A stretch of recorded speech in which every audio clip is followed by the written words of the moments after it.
So dear students, very warm welcome you on New Light platform.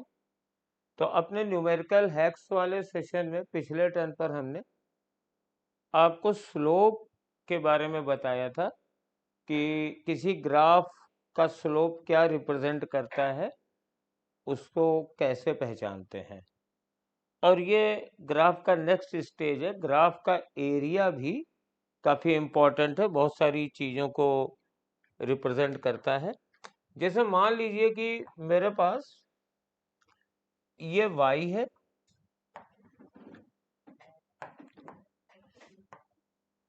और ये z है या x है, कुछ भी मान लो, वेरिएबल से मतलब नहीं है। And y is a function of z।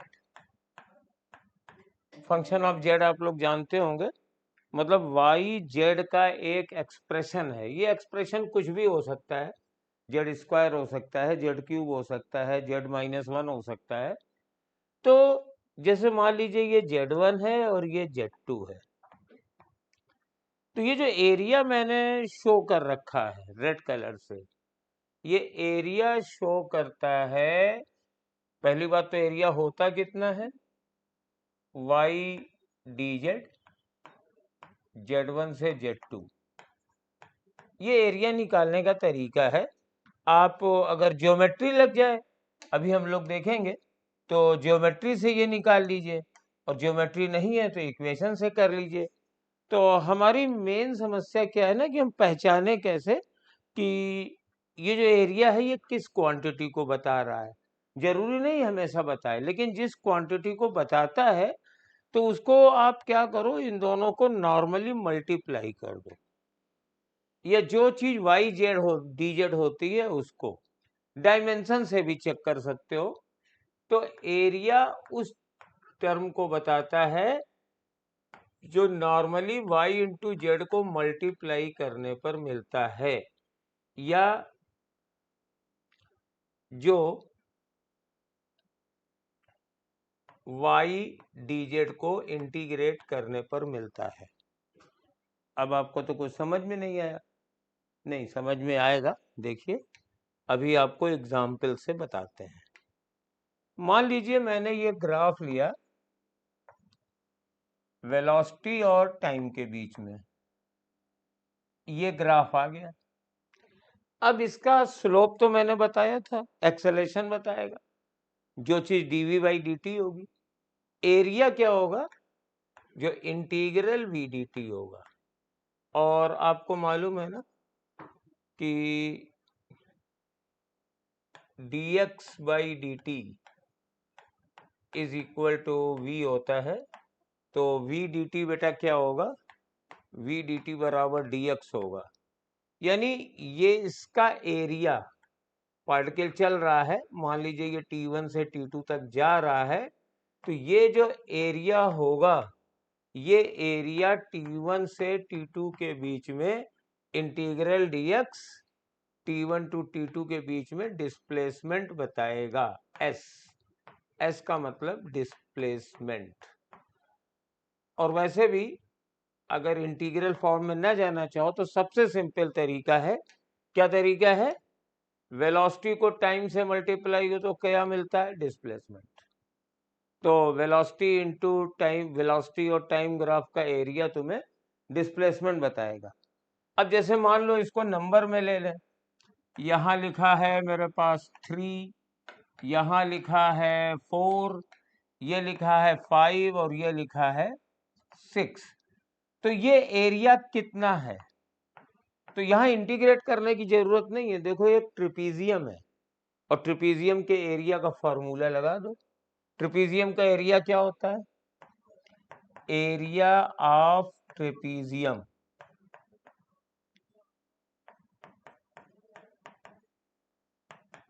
Area of trapezium होता है sum of parallel sides upon 2 into उनके बीच की डिस्टेंस।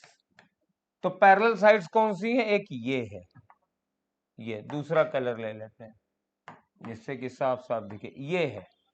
तो ये वाली लंबाई है 3, ये वाली लंबाई है 4 और तो हो जाएगा 3 + 4/2 और मल्टीप्लाइड बाई ये लंबाई कितनी है, 6 से 5 गई है ना, तो 1 हो गई।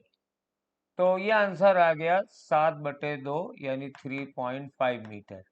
यानी जो पार्टिकल इस तरह से चल रहा है वो t बराबर 5 से t बराबर 6 के बीच में 3.5 मीटर चलता है। तो आपको क्या मालूम होना चाहिए इस एरिया वाले ग्राफ में? पहली बात तो पता कर लो कि y एक्सिस और x एक्सिस को मल्टीप्लाई करने पे जो मिलेगा वो जो क्वांटिटी है वही एरिया रिप्रेजेंट करेगा। और फिर दूसरा काम, इस ज्योमेट्री वाले एरिया आपको मालूम होना चाहिए। अब हम कुछ इसमें एग्जाम्पल लेते हैं। Area of velocity time graph अभी मैंने बताया ही। जैसे मान लीजिए हमारे पास एक और क्वेश्चन ले लेते हैं। ये वेलोसिटी है, ये टाइम है और सपोज ये हमारे पास आ गया। ये मान लीजिए 10 है, ये लीजिए -5 है और ये टाइम मान लीजिए 10 है और ये मान लीजिए 5 है, ये 15 है। अब आपको मालूम है कि इसका एरिया क्या बताएगा? क्यों? ये v है, ये t है, तो v और t का एरिया, v और t ग्राफ का एरिया डिस्प्लेसमेंट बताएगा s। तो ये वाला देखो एरिया ऊपर है तो ये पॉजिटिव डिस्प्लेसमेंट बताएगा, यानी पार्टिकल कहीं पर भी है इतना डिस्प्लेसमेंट 0 से 10 सेकंड के बीच में पॉजिटिव डायरेक्शन में होगा। और ये जो दूसरा वाला एरिया है जो एक्स एक्सिस या टाइम एक्सिस के नीचे आ रहा है, ये निगेटिव एरिया है, यानी इस समय जहां पर पार्टिकल है वहां से इतना डिस्प्लेसमेंट निगेटिव डायरेक्शन में होगा। अब दोनों एरिया आप निकाल सकते हो बड़े आराम से। इसका एरिया, अब राइट एंगल ट्रायंगल का एरिया क्या होता है? मान लो ये ए है, ये बी है और ये 90 डिग्री है, तो इसका एरिया होता है हाफ a इंटू बी। तो ये एरिया हो गया मेरे पास हाफ 10 इंटू 10, तो ये मेरे पास आ जाएगा 50। और ये वाला एरिया कितना हो जाएगा, इसको भी निकाल लेते हैं। ये दोनों साइड इसकी 5-5 है, तो ये एरिया हो जाएगा हाफ इंटू 5 इंटू 5 यानी 12.5। लेकिन ये वाला एरिया निगेटिव है। अब अगर तुमसे इस क्वेश्चन में डिस्प्लेसमेंट पूछता है, हमेशा याद रखो डिस्प्लेसमेंट बताता है, डिस्प्लेसमेंट पूछ रहा है, तो पहले 50 चला है और बाद में 12.5 निगेटिव डायरेक्शन में चला है, यानी टोटल डिस्प्लेसमेंट हमारे पास 0 से 15 सेकंड के बीच में 37.5 हुआ है मीटर। और जहां से जहां तक का तुमसे डिस्प्लेसमेंट पूछा जाए, मान लो आपसे कोई कहे कि भाई इस टाइम से इस टाइम तक का डिस्प्लेसमेंट बताओ, तो आप देखो जल्दी से कैसे करेंगे। ये एरिया निकाल लो, ये पॉजिटिव है, ये एरिया निकाल लो, ये निगेटिव है, इन दोनों को माइनस कर दो तो डिस्प्लेसमेंट आ जाएगा। हाँ, एक चीज और, कभी कभी डिस्टेंस पूछना हो तो भी इसी से निकालेंगे। बस करना क्या है, अगर जैसे कह दिया जाए 0 से 15 सेकंड में डिस्टेंस बताओ, तो ऊपर वाला एरिया निकाल ही लिया है और नीचे वाला एरिया निगेटिव था यानी ये लौट रहा है, लेकिन डिस्टेंस तो हमेशा पॉजिटिव है, तो ऊपर वाले एरिया और नीचे वाले एरिया को जोड़ दो। 50 + 12.5 यानी 62.5, यानी कुल मिला के लब्बो लोआब शॉर्ट टेक्निक क्या है, वेलोसिटी टाइम ग्राफ का एरिया डिस्प्लेसमेंट बताता है। ऊपर वाला एरिया पॉजिटिव होता है, नीचे वाला एरिया निगेटिव होता है। जहां से जहां तक का डिस्प्लेसमेंट पूछा जाएगा वहां से वहां तक का ग्राफ और टाइम एक्सिस के बीच का एरिया हम लोग कैलकुलेट करेंगे। ऊपर वाला एरिया पॉजिटिव, नीचे वाला एरिया निगेटिव। और दूसरी बोनस टिप क्या है, अगर कोई कहे डिस्टेंस पूछनी है तो डिस्टेंस निकालने के लिए साइन को इग्नोर करो, दोनों एरिया को सीधे सीधे जोड़ दो तो वो डिस्टेंस आ जाएगा।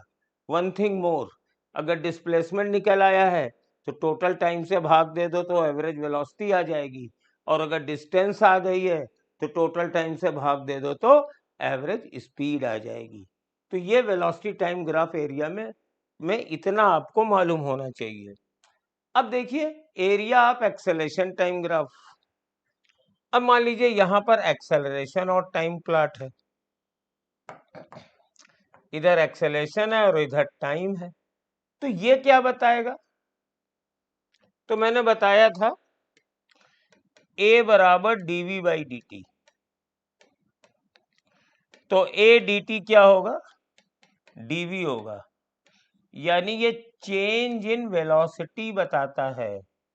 एक्सेलरेशन टाइम ग्राफ का एरिया a इंटू टी, को सर ये तो वेलोसिटी होती है, नहीं, फॉर्मूला जानते हो ना, v बराबर u plus A T, acceleration क्या होता है v minus you by T. तो एक्सेलरेशन टाइम ग्राफ का एरिया वेलोसिटी नहीं बताता है, चेंज इन वेलोसिटी बताता है। और यहां पे भी दो चीज है, अगर एक्सेलरेशन ग्राफ ऐसे आ गया मान लो ये, तो ये पॉजिटिव वेलोसिटी चेंज है और ये निगेटिव वेलोसिटी चेंज है।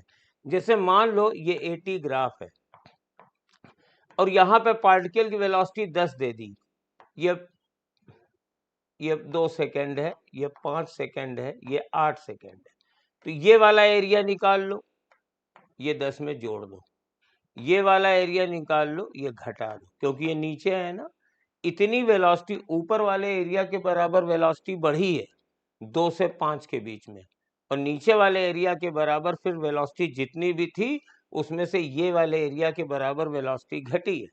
तो एक्सेलरेशन टाइम ग्राफ से आपको चेंज इन वेलोसिटी मिलती है, और इनिशियल टाइम पर वेलोसिटी दे करके कभी कभी वेलोसिटी भी पूछ देते हैं, तो याद रखना चेंज इन एरिया वेलोसिटी नहीं होती है, चेंज इन जो एरिया है वो चेंज इन वेलोसिटी होती है, उसे इस टाइम वाले वेलोसिटी में जोड़ोगे तो फाइनल वेलोसिटी मिल जाएगी। हमेशा इस हैक को याद रखना, ये बहुत कॉमन गलती है। फोर्स टाइम ग्राफ,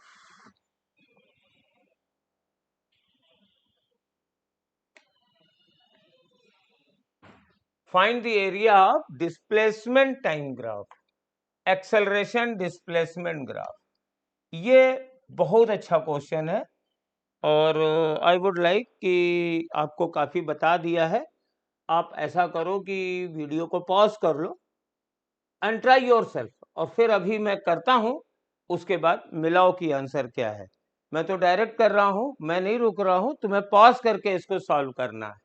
तो देखिए ये a इंटू एस है, तो अगर हमारे पास a को हम लिखें तो ये क्या होता है, v dv बाई ds होता है,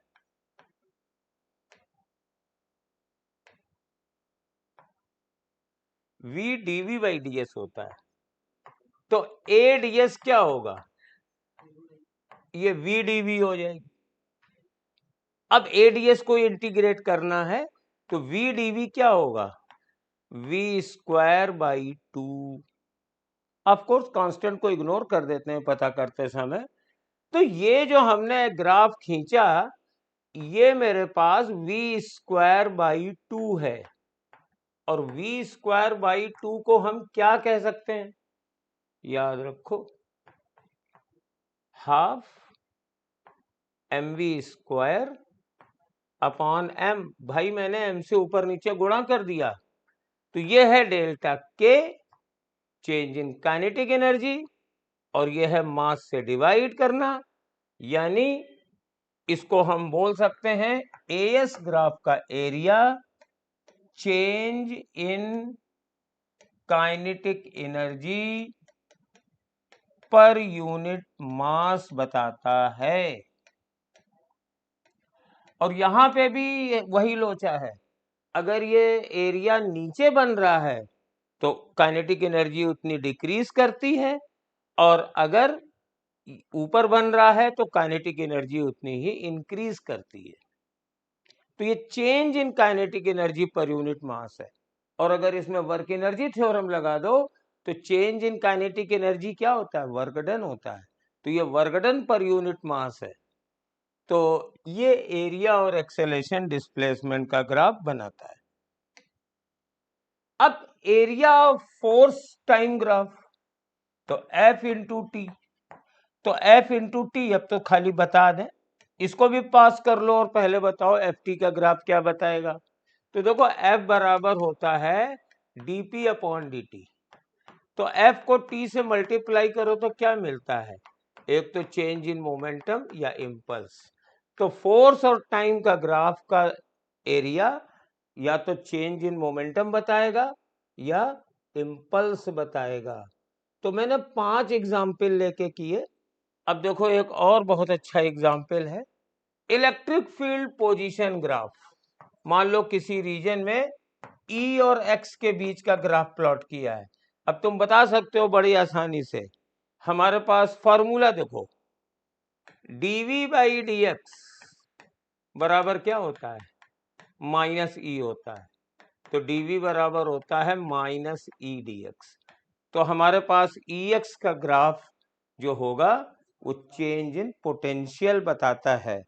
तो मैंने काफी एग्जाम्पल ले लिए और ये तरीका याद रखोगे तो आई होप कि अब तुम्हें रटने की जरूरत नहीं है कि किस ग्राफ का एरिया क्या बताता है, किस ग्राफ का स्लोप क्या बताता है। जो पूछे तुरंत उससे देख करके बता दो। तो ये हमारे बेटा कुछ फंडामेंटल हैक शुरू हुए और अगले वीडियो में हम लोग करेंगे स्ट्रेट लाइन मोशन की एक बहुत ही जानदार ट्रिक जिस पे कई बार PYQ पूछा गया है। तो अब अच्छा लगे तो लाइक सब्सक्राइब कर देना, कमेंट बढ़िया कर देना। ऐसे ही हैक्स के साथ मिलते रहिए, न्यू लाइट चैनल के साथ जुड़े रहिए। Thank you.